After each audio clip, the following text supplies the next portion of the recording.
सत्यनाम एक ओंकार सत्यनाम वाहेगुरु। अनामी पुरुष दयाल की दया, अनामी पुरुष सदा सहाय। देश विदेश में आप जहाँ कहीं भी हो, परमात्मा की कृपा आप सब पे हो। आप सबके घर में सुख शांति रहे, आप सबकी उन्नति हो, पूरे विश्व में शांति रहे। आज रविवार 23 मार्च 2025 को हम सत्संग कर रहे हैं और आज हम लोग प्रकृति पुरुष सिद्धपीठ आश्रम का साप्ताहिक सत्संग छत पर कर रहे हैं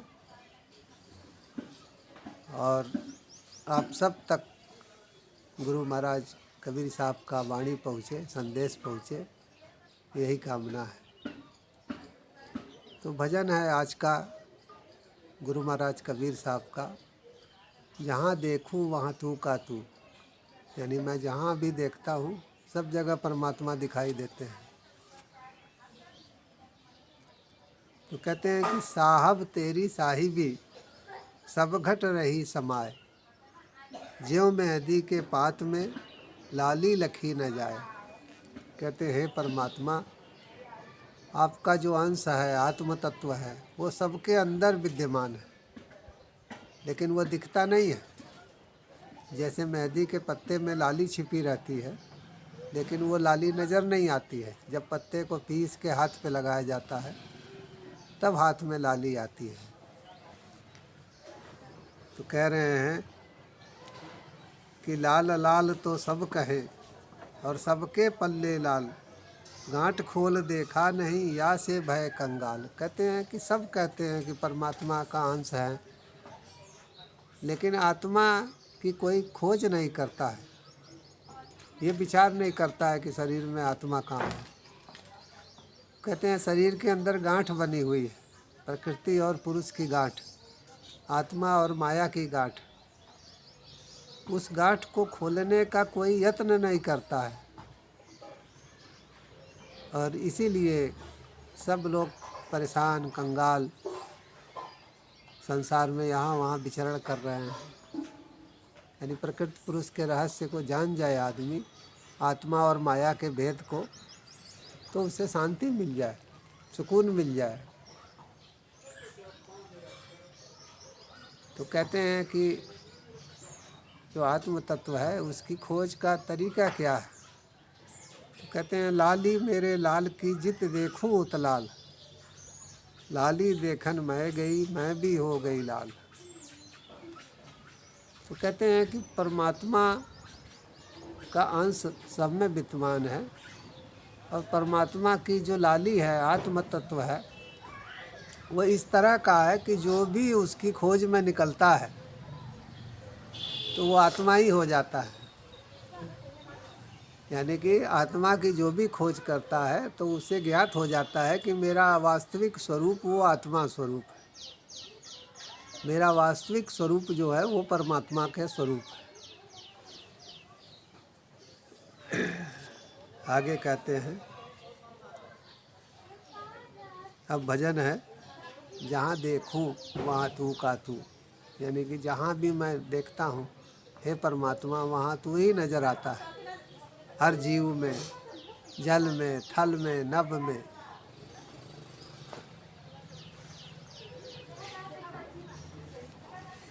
तो कहते हैं कि ये जो आत्म तत्व का भेद है, ये कौन बताएगा, कैसे हमें समझ में आए। तो कहते हैं कि किसी सतगुरु के जरिए ही आत्म तत्व का भेद जो है समझ में आ सकता है।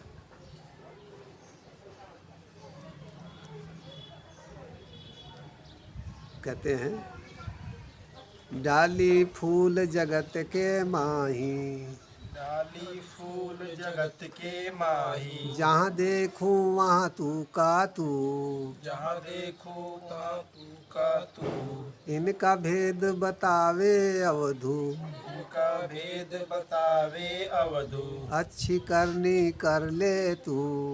अच्छी करनी कर ले तू।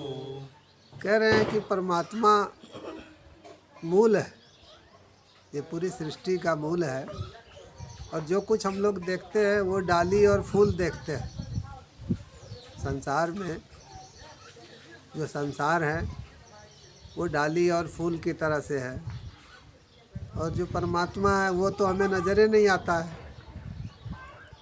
लेकिन वो है हर एक के अंदर। जहाँ देखूँ वहाँ तू का तू, जहाँ देखेंगे वहाँ नज़र आएगा।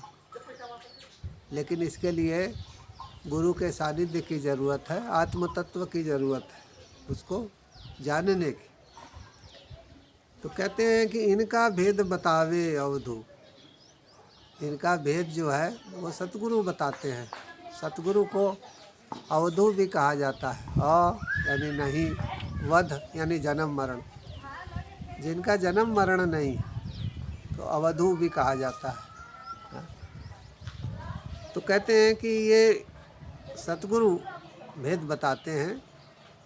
और सतगुरु मिलेंगे, कैसे मिलेंगे? कह रहे अच्छी करनी कर ले तू।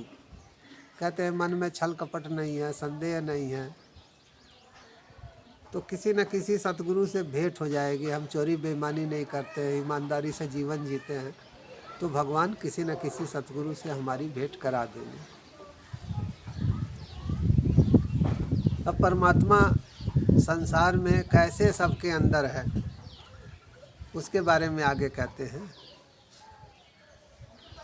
हाथी में हाथी बन बैठा, हाथी में हाथी बन बैठा, चींटी में छोटा बन तू, चींटी में छोटा बन तू, होए महावत ऊपर बैठा, होए महावत ऊपर बैठा, हाकन वाला तू का तू, हाकने वाला तू का तू, डाली फूल जगत के माही, डाली फूल जगत के माही, जहाँ देखूं वहाँ तू का तू।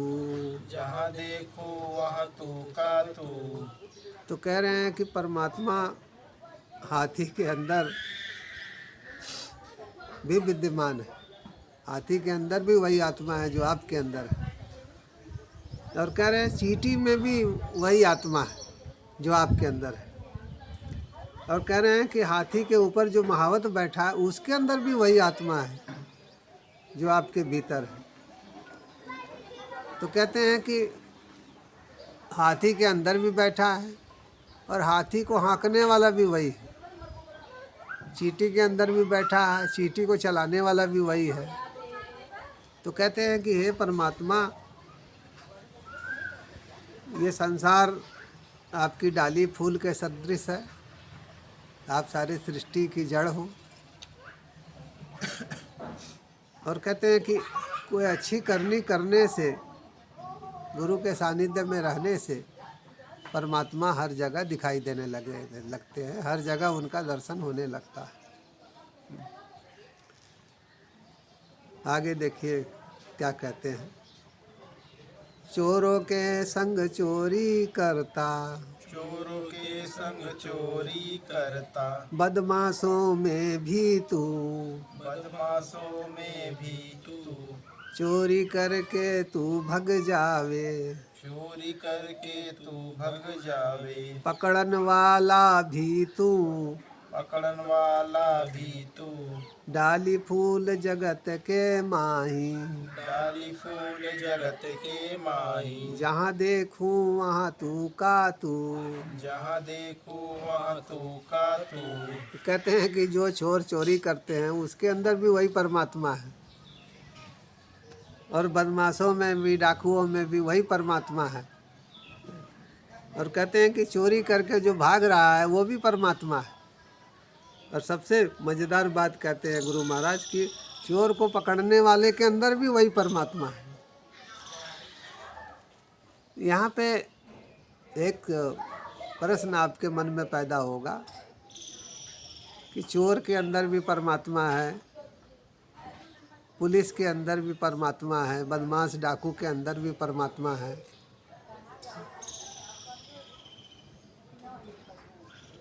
और जो पुलिस अपराधियों को पकड़ती है उसके अंदर भी वही परमात्मा है। तो क्या परमात्मा ही चोरी कर रहा है, परमात्मा ही पकड़ रहा है? ये क्या खेल है? एक प्रश्न आपके दिमाग में जरूर आएगा। तो इसका सही उत्तर क्या है कि यहाँ पे जो गुरु महाराज बात करते हैं वो आत्म तत्व की बात करते हैं, आत्मा की बात करते हैं। और जो चोर के अंदर चोरी कर रहा है वो उसका मैं भाव है, सूक्ष्म शरीर है। चींटी का भी सूक्ष्म शरीर है, हाथी का सूक्ष्म शरीर है, चोर का सूक्ष्म शरीर है, डाकुओं का सूक्ष्म शरीर है, पुलिस वाले का भी सूक्ष्म शरीर है। तो कहते हैं कि आत्मा में कोई भेद नहीं है, आत्मा सबकी एक जैसी है। अंतर कहाँ है? तो कह रहे हैं कि भेद जो है सूक्ष्म शरीर में है, मैं भाव में। देखो, स्थूल शरीर भिन्न होता है, सबका एक जैसा स्थूल शरीर नहीं होगा। सूक्ष्म शरीर भी भिन्न रहता है, वो भी सबका एक जैसा नहीं होगा। चोर का अलग, डाकू का अलग, सज्जन का अलग, दुर्जन का अलग, छल कपट करने वाले का अलग, सीधे साधे आदमी का अलग। तो सूक्ष्म शरीर भी सबका अलग अलग है, स्थूल शरीर जैसे अलग अलग है, लेकिन सबका जो आत्मा रूपी शरीर है, चेतना रूपी शरीर है, वो सबका एक जैसा है, वही परमात्मा का अंश है। और वो न चोरी करता है, न किसी को पकड़ता है, न किसी को मारता है, न मरता है। वो तो अविनाशी है, अमर है, वो कुछ नहीं करता है। वही आत्म तत्व जो है वो परमात्मा का स्वरूप है। आगे कहते हैं,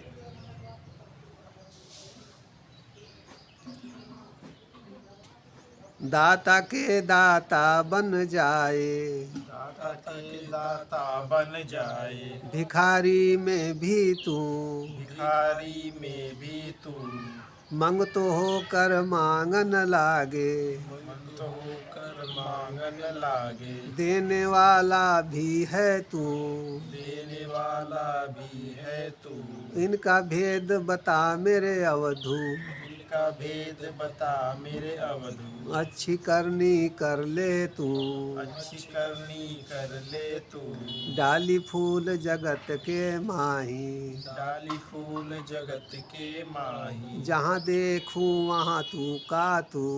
जहाँ देख वहाँ तू का तू। तो कह रहे हैं कि जो दाता है, किसी को कुछ दे रहा है, उसका भी दाता परमात्मा है। और कह रहे हैं कि देने वाले के अंदर भी परमात्मा है और भिखारी के अंदर भी परमात्मा है। तो परमात्मा कहीं दाता बन के दान दे रहा है, तो कहीं भिखारी बन के भीख मांग रहा है। यानी कि सबके अंदर परमात्मा है। तो यहाँ समझने की बात है कि दाता में भी परमात्मा है, वही आत्मा तत्व है, भिखारी के अंदर भी वही आत्मा तत्व है, लेकिन चैतन्य स्वरूप, निज स्वरूप वो सबका एक जैसा है। लेकिन मैं स्वरूप जो है, सूक्ष्म स्वरूप मैं भाव जो है, सबका अलग अलग है। सबका मन अलग है, बुद्धि अलग है, चित्त अलग है, अहंकार अलग है, ज्ञान अलग है, बुद्धि अलग है। तो ये शरीर सबका अलग अलग है और यही अलग अलग काम करता है, कहीं अच्छा कहीं बुरा। आगे कहते हैं, नर नारी में एक विराजे, नर नारी में एक विराजे, दो दुनिया में दिखे क्यों, दो दुनिया में दिखे क्यों, बालक होकर रोने लागे, बालक होकर रोने लागे, राखन वाला तू का तू, राखन वाला तू का तू, डाली फूल जगत के माही, डाली फूल जगत के माही, जहाँ देखूं तहाँ तू का तू। जहाँ देखो तहाँ तू का तू। आज भी नारी को साधु होने का अधिकार जल्दी नहीं दिया जाता है। पहले तो बहुत से काम नारी को नहीं करने दिए जाते थे, अब तो हर क्षेत्र में नारी आगे बढ़ रही है, साधु भी हो रहे हैं। तो कहते हैं कि गुरु महाराज कहते हैं कि आदमी में भी वही आत्मा, औरत के अंदर भी वही आत्मा, फिर भेद क्यों?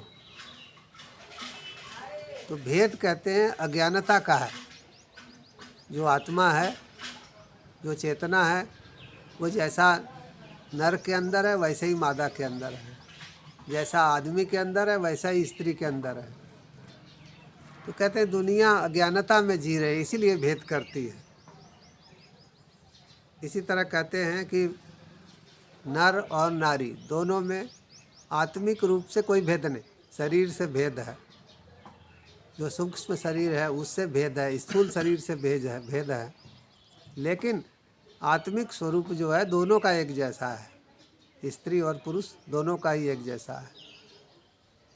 तो कहते हैं कि भगवान जो है बालक में भी हैं, कहीं बालक हो करके रो रहे हैं और कहीं माँ बन करके, पिता बन करके चुप भी करा रहे हैं। कहते हैं कि परमात्मा रोते हुए बच्चे में भी वही आत्मा है, और जो पिता बच्चे को चुप करा रहा है उसमें भी वही आत्मा है। तो कहते हैं कि ये संसार जो है डाली फूल है, परमात्मा इसकी जड़ है। गीता में भी कहा गया है ना कि संसार उल्टे वृक्ष की तरह है, जिसकी जड़ ऊपर है यानी परमात्मा है, और जो हमें दिखता है वो डाली फूल दिखता है। वही बात गुरु महाराज कबीर साहब भी कहते हैं।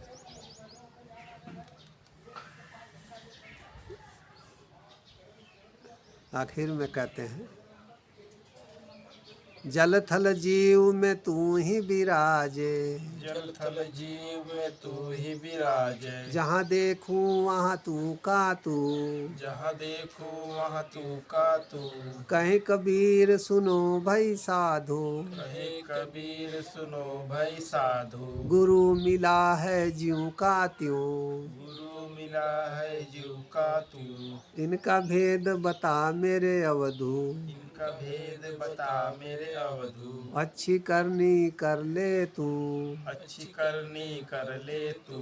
डाली फूल जगत के माही, डाली फूल जगत के माही। जहाँ देखूं वहाँ तू का तू, जहाँ देखो वहाँ तू का तू।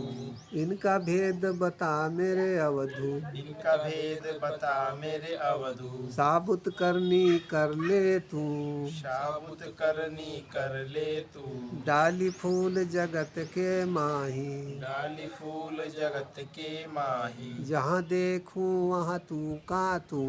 जहाँ देखो वहाँ तू का तू। तो गुरु महाराज आखिर में कहते हैं कि जल में, थल में, नभ में जितने भी जीव जंतु, पेड़ पौधे, पशु पक्षी हैं, सबके अंदर आत्मा के रूप में एक ही जैसी चेतना है। निज स्वरूप सबका एक जैसा है।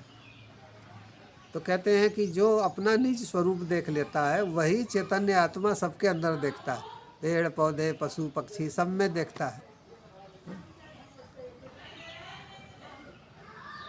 तो कहते हैं कि कहे कबीर सुनो भाई साधो, गुरु मिला है ज्यों का त्यों। कबीर साहब कहते हैं कि गुरु तो बहुत से मिल जाएंगे, जो नहीं देखे हैं उन चीज़ों का भी बखान करेंगे, उन लोगों का, उस ज्ञान का। लेकिन कहते हैं कि गुरु ऐसा होना चाहिए जो ज्यों का त्यों, यानी जो कुछ भी है उसे बयान करे। सृष्टि में जो कुछ भी सच है उसे ज्यों का त्यों शिष्य के समक्ष रख दे, वही सच्चा गुरु है, वही समर्थ गुरु है। और उसी के ज्ञान से आप को मोक्ष मिल सकता है। देखिए मोक्ष के दो ही रास्ते हैं, या तो गुरु का ज्ञान मिल जाए, उस पर विश्वास हो जाए, इच्छाएं व्यर्थ लगने लगे, या तो आप अपनी अधिकतर इच्छाओं को पूरा कर लीजिए और ज्ञान से धीरे धीरे इच्छाएं कम हो जाएं। इसके अलावा जो है मोक्ष का कोई रास्ता नहीं। आज इतना ही। अनामी पुरुष दयाल की दया, अनामी पुरुष सदा सहाय। आप लोग देश विदेश में जहाँ कहीं भी हैं स्वस्थ रहें, सुखी रहें, उस मालिक की दया रहे, पूरे विश्व में शांति रहे, सबका कल्याण हो। सत्य।